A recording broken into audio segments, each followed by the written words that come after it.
قرآن مجید میں اللہ تعالیٰ کا ارشاد فرماتے ہیں وَلَا تَمْشِي فِي الْأَرْضِ مَرَحًا، کہ زمین میں اکڑ کر نہ چل، زمین میں اکڑ کر نہ چل۔ قرآن مجید میں ہم پڑھ چکے ہیں ایک شخص کا واقعہ، وہ آج انشاءاللہ اس کے بارے میں حدیث میں بھی پڑھیں گے کہ اللہ تعالیٰ نے فرمایا کہ بے شک قرون کی قوم میں سے ایک شخص تھا۔ کون تھا پتہ ہے وہ؟ موسیٰ علیہ السلام کی قوم میں سے وہ شخص تھا، موسیٰ علیہ السلام کی قوم میں سے وہ شخص تھا قارون۔ وہ کیا کرتا تھا؟ تکبر کرتا تھا، تکبر کرتا تھا۔ کیوں تکبر کرتا؟ انسان تکبر کیوں کرتا ہے؟ اس لیے کرتا ہے جب اس کے پاس زیادہ مال ہوتا ہے تب وہ تکبر کرتا ہے۔ سارے لوگ نہیں کرتے لیکن اکثر کرتے ہیں۔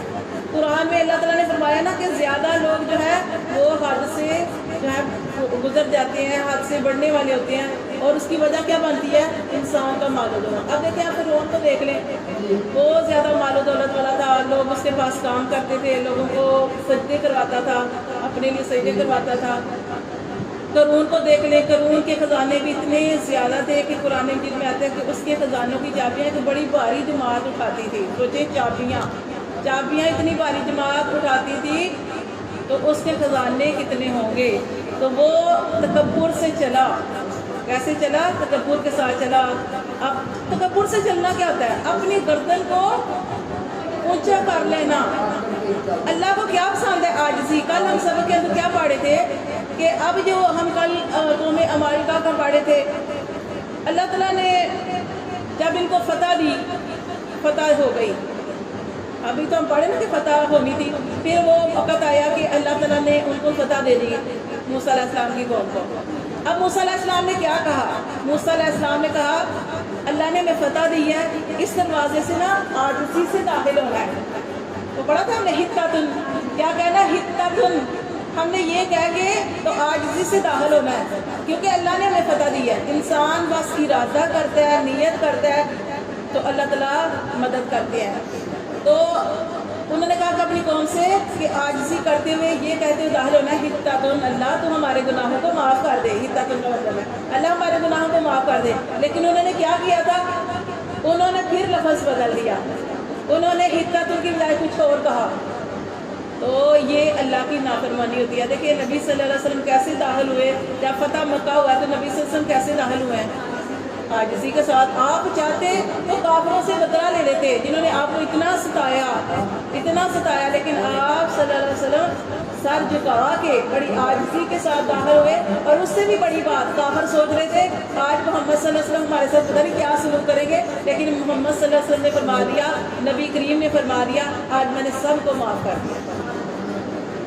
آپ صلی اللہ علیہ وسلم کے گلے میں چادر ڈال کے پھینکنے والے، آپ صلی اللہ علیہ وسلم کو پتھر مارنے والے، آپ کے ساتھ برا سلوک کرنے والے، لیکن آپ سے سمجھ پایا کہ آج میں نے معاف کر دیا۔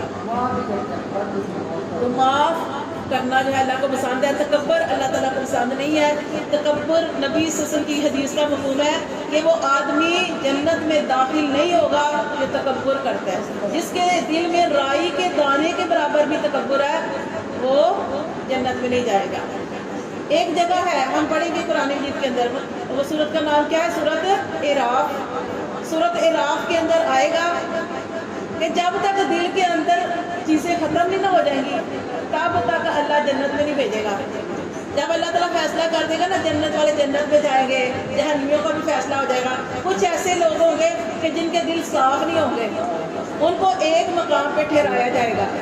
اس مقام کو کہتے ہیں مقام اعراف، اس جگہ پہ ٹھہرایا جائے گا۔ وہ ایسے لوگ ہوں گے جن کے دلوں میں آپس میں ایک دوسرے کے بارے میں حسد، غصہ ہوگا۔ اللہ تعالیٰ ان کو مقام اعراف پہ ٹھہرائیں گے۔ کیوں ٹھہرائیں گے؟ ان کے سامنے جنت ہوگی، ان کے دوسری طرف جہنم ہوگی۔ اب وہ جب جنتیوں کو دیکھیں گے تو کہ وہ اس وقت طلب کریں گے، وہ کہیں گے اللہ تعالیٰ کہ اللہ تعالیٰ میں ان لوگوں میں کر دے، کیونکہ ابھی ان کا فیصلہ ہونا ہے نا، تو فیصلہ ہونا ہوگا۔ تو اب وہ اس وقت بھی جب جنتیوں کی طرف دیکھیں گے کہ جنتی تو کیسے لباس انہوں نے پہنے ہوئے ہیں اور کیسے خوش و خرم ہے، جو چاہتے ہیں وہ چیز ان کے پاس آ جاتی ہے، جب وہ ان کو دیکھیں گے تو وہ طلب کریں گے اللہ ہمیں جنتوں میں سے کر دے، یعنی ہمارا ٹھکانہ بھی یہ جنت بنا دے۔ اور جب جہنمیوں کی طرف دیکھیں گے تو جہنم آگ ہی آگ ہے، عذاب ہی عذاب ہے، طرح طرح کے، اللہ معاف کرے، عذاب، اتنے سخت عذاب کہ جس نے جو دنیا میں سود کھایا تو سود کھانے والے کو اور طرح کا عذاب، شراب پینے والوں کا اور طرح کا عذاب، غیبت چغلی کرنے والوں کا اور عذاب، یتیموں کا حق کھانے والے کا اور عذاب، تو 3 بیویوں کو انصاف نہ کرنے والے کا اور، یعنی ہر بندے کا علیحدہ عذاب، تکبر کرنے والوں کا علیحدہ عذاب۔ تو اب جب یہ مقام عراف میں ٹھہرے ہوئے لوگ جب جنتیوں کو دیکھیں گے تو طلب کریں گے، دعا کریں گے کہ اللہ ہمیں ایسے لوگوں میں کر دے، اور جب جہنم کو دیکھیں گے تو پناہ مانگیں گے۔ اب وہ جا نہیں سکیں گے جنت میں، کیوں؟ جب تک ان کے دل ایک دوسرے کے بارے میں صاف نہیں ہوں گے۔ اللہ تعالیٰ ان کے دلوں کو پہلے صاف کریں گے، جب ان کے دل صاف ہو جائیں گے اور پھر دوسری بات یہ دعائیں کریں گے، اللہ سے طلب کریں گے، تو پھر ان کو یہ جنت دے گا، اللہ جنت ہی ان کو۔ لیکن اللہ تعالیٰ ان کو جہنم بھی دکھانی تھی نا۔ تو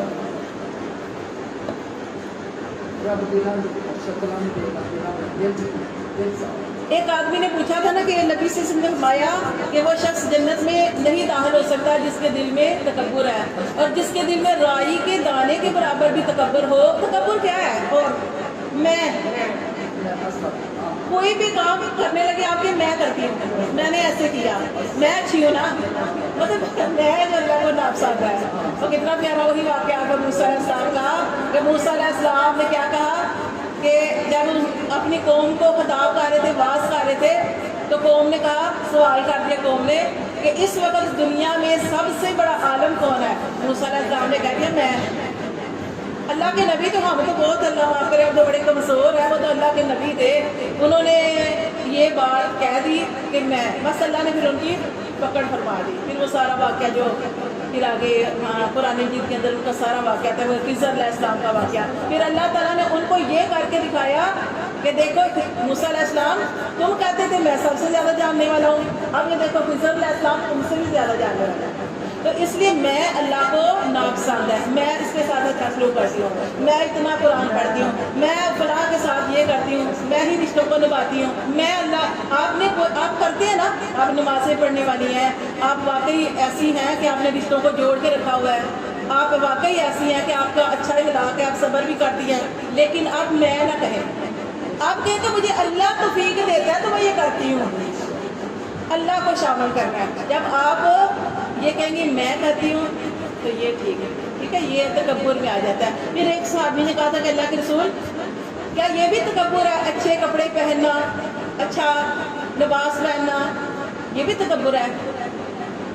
کیونکہ صحابی نے کہا تھا، اس آدمی نے کہا کہ اللہ کے رسول میں چاہتا ہوں کہ میں نے جو جوتا پہنا ہو نا اس کا تسمہ بھی کسی کے ساتھ نہ ملے۔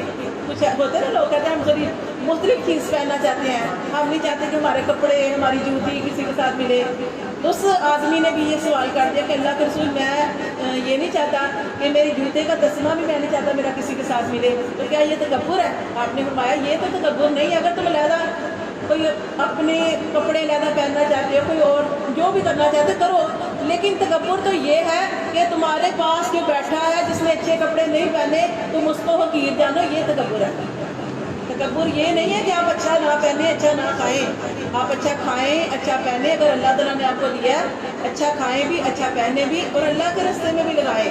آپ دیکھیں کہ جب اللہ تعالیٰ کسی کو مال دیتے ہیں تو مال کے اندر حق ہوتے ہیں، والدین جو ہوتے ہیں ان کو تو ویسے ہی ان کے ساتھ اچھا سلوک کرنا چاہیے، ان کے اوپر تو ویسے ہی حق ہے، اولاد کا حق ہے کہ اپنے والدین کے ساتھ اچھا سلوک کریں۔ اس کے علاوہ جو بہن بھائی ہوتے ہیں، جو عزیز و اقارب ہوتے ہیں، اگر آپ مال والے ہیں تو اگر آپ کے رشتہ دار جو غریب ہیں تو سب سے پہلے اگر آپ نے زکوٰۃ بھی دینی ہے تو اپنے رشتہ داروں میں دیکھیں، اگر آپ اپنے رشتہ داروں میں دیں گے، صدقہ بھی، زکوٰۃ کیا ہوتا ہے؟ مطلب کیا یہ نہیں کہ صدقہ دیکھیں، ہم نے صدقے کو پتہ نہیں کیا سمجھ رکھا ہے کہ ہم کہتے ہیں نہیں ہم نے صدقہ نہیں لینا، کہ اچھی بات کرنا صدقہ ہے۔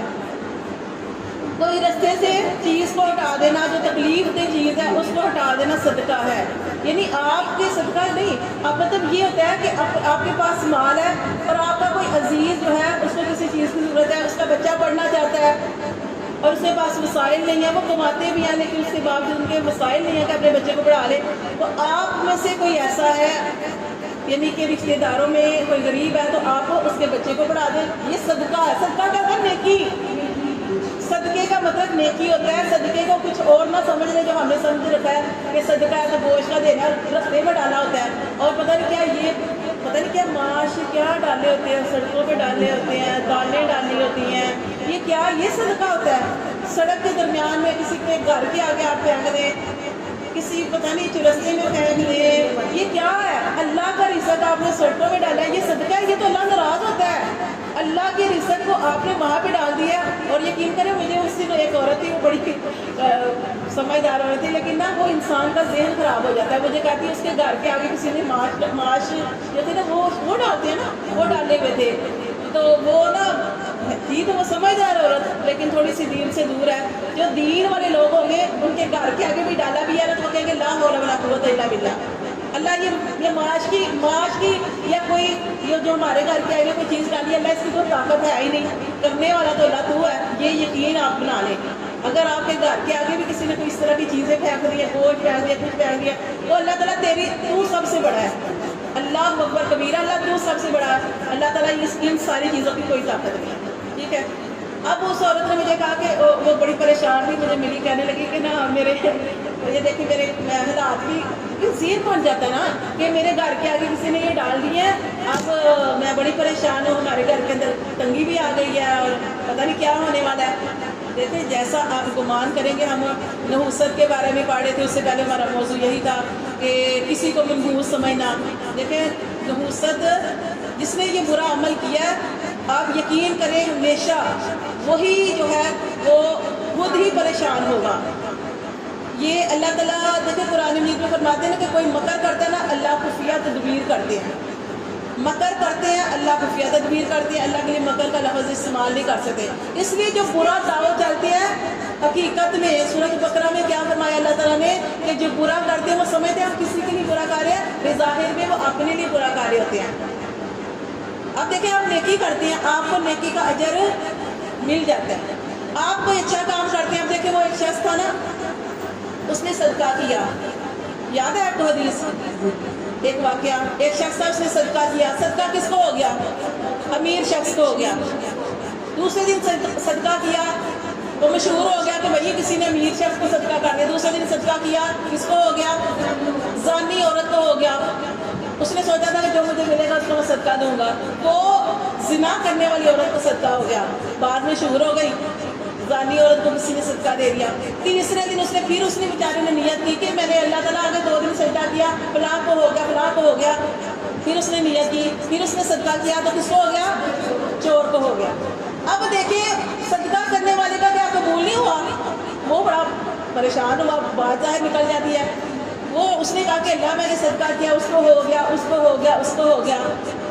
تو اسے کیا بتایا گیا کہ تیرے اس صدقہ کرنے کا تجھے اجر و ثواب ملے گا۔ وہ جو تجھے صدقہ کیا، اس صدقے کو لے کر امیر شخص سوچے گا میں تو سمجھتا تھا کہ میں ہی امیر ہوں، اللہ مجھے کسی بھی طریقے سے دے سکتا ہے، اللہ مجھے کسی بھی طریقے سے دے سکتا ہے، بن کمائی بھی دے سکتا ہے، راضی کر لے۔ اور اسی طرح وہ جو زنا کرنے والی عورت ہے، اس کا ذہن بنا ہوا ہے کہ میں غلط کام کروں گی، فحاشی کروں گی تو میرے پیسے آئیں گے، نہیں، اس کا بھی یہ یقین بن جائے گا کہ اللہ تبارک و تعالیٰ ایسے بھی دے سکتا ہے۔ اور چور کے دل میں خیال آئے گا کہ اللہ مجھے ایسے دے سکتا ہے تو میں نے چوری ضرور کرنی ہے۔ اگر آپ نے اچھی نیت کے ساتھ کوئی عمل کر لیا ہے، ٹھیک ہے، آپ کو اس کا اجر و ثواب ضرور ملنا ہے۔ یہ نیکی۔ صدقہ کیا ہوتا ہے؟ آپ اس کا مطلب سمجھ لیں کہ صدقے کا مطلب نیکی ہوتی ہے۔ آپ کے فیملی کے اندر کوئی عورت اپنے بچوں کو پڑھا نہیں رہی، اس کے وسائل نہیں ہیں، اور آپ ٹھیک ٹھاک ہیں، آپ باہر دے رہے ہیں، تو یہ آپ کا کیا ہے؟ آپ کو جب آپ حق نہیں نہ ادا کرتے، یہ حق ہے، امیروں کے اوپر حق ہوتا ہے، صرف امیر کے اوپر یہ نہیں ہے کہ صرف اس نے اپنی ہی ذات پہ لگانا ہے۔ دیکھیں آپ صرف اپنی ذات پہ لگائیں گے تو یہ ٹھیک نہیں ہے۔ اللہ تعالیٰ نے امیروں کے اوپر جن کو اللہ نے مال دیا ان کے اوپر حق رکھے ہیں، ٹھیک ہے، وہ حق کو ادا کریں۔ اور سب سے بہترین کیا وجہ سے ایک نبی صلی اللہ علیہ وسلم کی زوجہ تھی، انہوں نے ایک لونڈی آزاد کی اور بڑی خوش تھی کہ نبی صلی اللہ علیہ وسلم گھر میں آئیں گے تو میں کہوں گی کہ اللہ کے رسول میں نے تو ایک غلام آزاد کیا ہے، ایک لونڈی آزاد کیا ہے۔ جب وہ آئی تو نبی صلی اللہ علیہ وسلم کو بتایا جب نبی صلی اللہ علیہ وسلم گھر آئے تو اس عورت نے آپ سے سب کی زوجہ نے نبی صلی اللہ علیہ وسلم کو بتایا کہ اللہ کے رسول میں نے تو ایک لونڈی آزاد کر دی ہے. آپ نے فرمایا تمہیں آزاد کر دی؟ کہا جی. کہا کہ اگر تو اپنے ماموں کو وہ لونڈی دے دیتی، اگر وہ لونڈی تو اپنے ماموں کو دے دیتی تو تجھے 2 ثواب ملتے. کیوں؟ ایک غلام آزاد کرنے کا، لونڈی آزاد کرنے کا، دوسرا اپنے ماموں کو دینے کا. تو اپنوں میں سب سے پہلے اپنوں میں دیکھا کریں، سب سے پہلے اپنوں میں. ٹھیک ہے، آپ سب سے پہلے اپنوں میں دیکھیں گے تو یہ حق ادا ہوتا ہے. لیکن جب آپ اپنوں کو چھوڑ کر بے شک اور دیکھیں قرآن مجید پڑھیں، میرا موضوع اور طرف چل گیا. اور یہ دیکھیں کہ جب ہم پڑھتے ہیں نا قرآن، اس میں ہمیں پتہ چلتا ہے کہ اللہ تعالیٰ نے حدیثوں سے ہمیں پتہ چلتا ہے کہ یہ بہت مشکل ہے کام ہے. تو کیا مشکل ہے؟ رشتہ داروں کے ساتھ نبھانا. وہی رشتہ دار ہوتے ہیں آپ کو تکلیف دیتے ہیں، ٹھیک ہے، ایسی ایسی باتیں کریں گے جو آپ کو بہت کہتے ہیں نا زخمی کرنے کے لیے الفاظ ہی کافی ہوتے ہیں، الفاظوں سے زخمی کر دیتے ہیں، الفاظوں سے کاٹ دیتے ہیں. یہ وہ رشتہ دار ہوتے ہیں. لیکن آپ نے کس کے لیے کرنا ہے؟ اللہ کی رضا کے لیے. پھر آپ کو 3 اجر و ثواب ملیں گے. اور ہر کوئی چاہتا ہے کہ وہ 3 اجر و ثواب ہمیں ملے. کون سے؟ اس کے رزق میں برکت پڑ جاتی ہے. جو رشتہ داروں کے ساتھ، برے رشتہ داروں، اچھوں کے ساتھ تو سب اچھے کرتے ہیں نا، برے کے ساتھ جو اچھا کرتا ہے اس کے 3 چیزیں اس کو ملتی ہیں. اس کے رزق میں برکت پڑ جاتی ہے، اور انسان بری موت نہیں مرتا. اور کوئی حادثہ ہونے والا ہوتا ہے تو وہ ٹال دیتے ہیں، وہ روک دیتے ہیں. تو اس لیے کیا کرنا ہے کہ تکبر سے بچنا ہے. کوئی بھی اللہ آپ کو کوئی بھی نیکی کی توفیق دے رہا ہے، آپ نہیں کر رہے، اللہ توفیق آپ کے بے شک آپ کر رہے ہیں، پر آپ نے کہنا ہے. کیونکہ دیکھیے کل ہم سبق پڑھ رہے تھے، اس میں نیت کا آ رہا تھا. انہوں نے کہا ہم نہیں، موسیٰ علیہ السلام تو لڑ، تیرا رب لڑے، تو میں مالکہ سے ہم کیوں لڑے؟ اللہ نے ان کو توفیق نہیں دی. وہ صبح چلتے شام تک پھر کے دوبارہ اس جگہ پہنچ جاتے. 40 سال پر ڈھکتے ہوئے اللہ نے رستہ گم کر دیا، منزل تک نہیں پہنچے کیونکہ انہوں نے بری نیت کی تھی. اور بھی جو وہ سارے مر گئے 40 سال کے عرصے میں، سارے مر گئے. آگے جو نئے بچے پیدا ہوئے تھے ان کی پھر وہ یوشع بن نون اور کالب یہ جو تھے ان کی سرپرستی میں پھر وہ آگے جو تھے وہ بڑے ہوئے. تو پھر انہوں